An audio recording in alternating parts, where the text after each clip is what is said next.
However, as a commission, we have received information that 5 presiding officers and 2 clerks in Diwa constituency were allegedly caught by members of the public in a homestead of an associate of a contestant, what was believed to be a meeting to plan or influence the outcome of elections, allegedly so.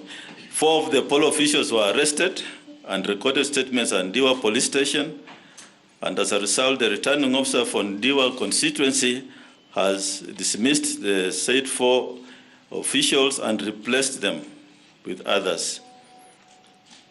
In Webuye East, Bungoma County, 2 deputy presiding officers were allegedly in a meeting with a candidate. The 2 have since been arrested and dismissed from duty and replaced with others. In Webuye West, Bungoma County, a presiding officer allegedly attended a meeting convened by a candidate in a hotel within Matete sub-county, Kakamega County. The presiding officer has been dismissed from duty and replaced.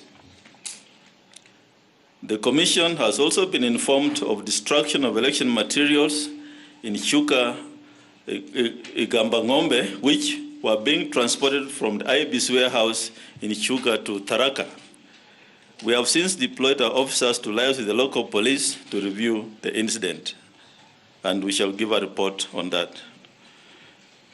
The Commission takes great exception of polling officials who contravene the code of conduct for poll officials and will not hesitate to take stern action against any official found to be in breach of the Code of Conduct and Election Offences Act.